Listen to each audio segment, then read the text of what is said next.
মুখস্থ করবেন। সর্বমোট 5টা গুণ অর্জন করতে পারলে পরিপূর্ণ মুসলমান হওয়া সম্ভব। কয়টা গুণ? সবাই কথা বলেন, কয়টা গুণ? 5টা গুণ যদি অর্জন করা যায় তাহলে 5টা গুণ অর্জন করতে পারলে একটা লোক পরিপূর্ণভাবে মুসলমান হইতে পারে।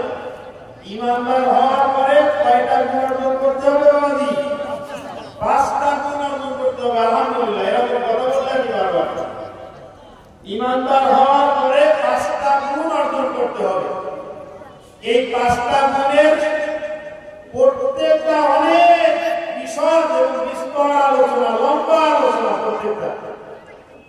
আমার সময় অত্যন্ত কম, এই খুব সংক্ষিপ্ত সময়ে শুধু কথাগুলো মুখস্থ করবেন, পরবর্তীতে বিক্রি করবেন। শুধু চাপা দেওয়ার সময় নেই, শুধু জগা করে দিতে হবে। খেয়াল করে 1 নম্বর গুণটা হলো ঈমানিয়াত। বিশ্বাসের মধ্যে কোন রকম কোনো কমতি থাকা যাবে না। ঈমানিয়াত সর্বপ্রথম ঈমান থাকতে হবে পরিপূর্ণ, বিশ্বাসের মধ্যে কোনো ত্রুটি নেই। এই বিশ্বাসটা কোন ধরনের বিশ্বাস? দেখা জিনিসকে যেরকম ভাবে আমি বিশ্বাস করি, না দেখা জিনিস ওই রকম ভাবে বিশ্বাস করতে পারি। একটা জিনিস আপনি দেখলে যেরকম ভাবে আপনার বিশ্বাস হইতো, আল্লাহ রাব্বুল আলামিন কোরআনে হাকিমের মধ্যে বলেছেন, রাসূল আকরাম সাল্লাল্লাহু আলাইহি ওয়াসাল্লাম হাদিস শরীফের মধ্যে বলেছেন, ওইটা জানার পরে ওই রকম বিশ্বাস যদি থাকে তাহলে বিশ্বাসের মধ্যে পূর্ণতা আছে। এটা হলো কুরআন এবং সুন্নাহ। আল্লাহ এবং রাসূলকে না দেখা অবস্থায় দেখা জিনিসের যত বিশ্বাস করতে পারা, এটা হলো বিশ্বাসের মধ্যে পূর্ণতা। পরকাল, পরবত, হুজরাত, হাসর, মিজান, জান্নাত, জাহান্নাম, হাউজে কাউসার কোনো কিছু কি আমরা দেখেছি? কোনো কিছুই আমরা দেখি নাই। না দেখার পরেও চোখের সামনে দেখা জিনিস যেভাবে বিশ্বাস করি ওইভাবে বিশ্বাস করতে পারা, এটা হলো বিশ্বাসের পূর্ণতা। তাহলে 1 নম্বর হলো ঈমানিয়াত, বিশ্বাস থাকতে হবে পরিপূর্ণ। এখন বিশ্বাস পরিপূর্ণ আছে কিন্তু নামাজের দ্বার ধরে না, এক ওয়াক্তও দিতে দেয় না, এক ওয়াক্তও নামাজ আদায় করে না, রমজানের রোজা রাখে না, যাকাত খরচ হয়েছে যাকাত আদায় করে না, হজ আদায় করে না, তাহলে কি পরিপূর্ণ মুসলমান? কথা বলেন, পরিপূর্ণ মুসলমান? পরিপূর্ণ মুসলমান না। তাহলে 2 নম্বর শর্ত হলো ইবাদত। ইবাদতের মধ্যে কোন রকম কোন ত্রুটি থাকতে পারবে না। ইবাদতের মধ্যে আল্লাহর হুকুম নবীর তরিকা অনুযায়ী জীবন যাপন করবে, এক কথায় এটা হলো ইবাদত। তাহলে 5টা গুণ, 5টা গুণের 1 নম্বর গুণ ছিল ঈমানিয়াত, বিশ্বাস। 2 নম্বর গুণ হলো ইবাদত, আল্লাহর হুকুম নবীর তরিকা অনুযায়ী জীবন যাপন করা। আর 3 নম্বর, খেয়াল করেন, ঈমান আছে, ইবাদত বন্দেগী 5 ওয়াক্ত নামাজও আলহামদুলিল্লাহ খুব সুন্দর, কিন্তু যত রকমের সুদী কারবার সেই কারবারের সঙ্গে জড়িত, এই লোকটাও পরিপূর্ণ মুসলমান না। এই লোকটাও কি না? পরিপূর্ণ মুসলমান না। 3 নম্বর গুণ থাকতে হবে মুআমালা, অর্থাৎ লেনদেনটাও হইতে হবে আল্লাহর হুকুম নবীর তরিকা অনুযায়ী, আয়ও হইতে হবে আল্লাহর হুকুম নবীর তরিকায়, ব্যয়ও হইতে হবে আল্লাহর হুকুম নবীর তরিকায়, এটা হলো মুআমালা। 3 নম্বর হলো মুআমালা। আর 4র্থ নম্বর হলো মুআশারাত। 4র্থ নম্বরটার নাম হলো মুআশারাত, পারস্পরিক সম্পর্ক, সৌহার্দ্য। ভাই ভাইয়ের সঙ্গে মিল মহব্বত নাই, বাপ ছেলের সঙ্গে মিল মহব্বত নাই, প্রতিবেশীর সঙ্গে মহব্বত ভালোবাসা নাই, হৃদ্যতা নাই, এরকম থাকলে হবে না। সবার সঙ্গে সুন্দর। আল্লাহ রাব্বুল আলামিন বলেছেন, এক মুসলমান আরেক মুসলমানের ভাই। এক মুসলমান আরেক মুসলমানের কি ভাই? আমরা কারো অপেক্ষা করতেছেন না?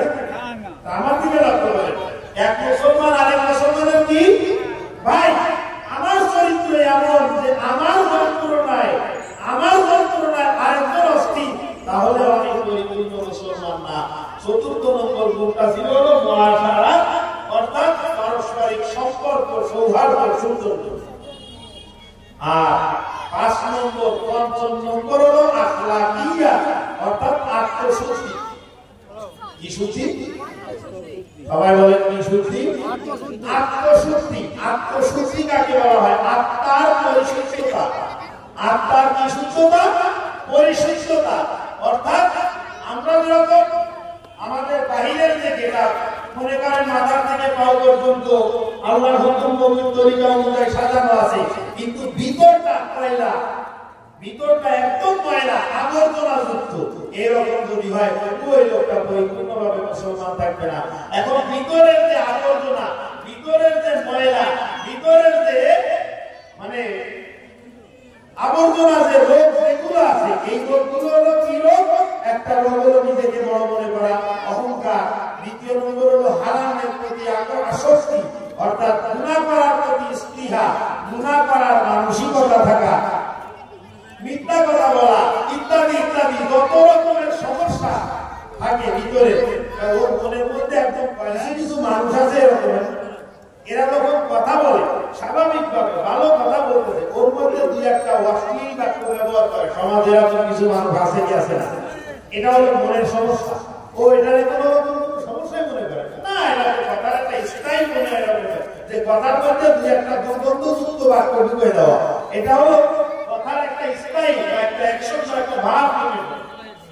এই যে মনের ভিতরে এই যে সমস্যাগুলো আসে, মুখের মধ্যে অশ্লীল কথা বারবার আসে, এটা বুঝতে হবে যে অন্তরের মধ্যে রোগ হয়ে গেছে, অন্তর রোগাক্রান্ত হয়ে গেছে। অন্তর যদি রোগাক্রান্ত হয়, মানুষের শরীর বাহিরের শরীর যেরকম ভাবে রোগাক্রান্ত হয়, শরীরে যেরকম ভাবে রোগ হয়, ওই রকম ভাবে মানুষের কলমের মধ্যে, আত্মার মধ্যে ওরকম রোগ হয় কি হয় না? কথা বলেন, হয় কি হয় না? মানুষের শরীরের মধ্যে যেরকম ভাবে রোগ হয়, মানুষের কলমের মধ্যে ওই রকম ভাবে রোগ হয়। আর শরীরের অসুস্থতা নিয়ে যদি কোনো ব্যক্তি মারা যায়, ক্যান্সার আক্রান্ত হয়ে যদি কোনো ব্যক্তি মারা যায়, জ্বরাক্রান্ত হয়ে যদি কোনো ব্যক্তি মারা যায়, মারাত্মক কোনো রোগে যদি কোনো ব্যক্তি মারা যায়, পৃথিবীতে কেউ কোনোদিন এই কথা বলেনি, আর ভবিষ্যতেও বলবে না যে এই লোকটা জানা।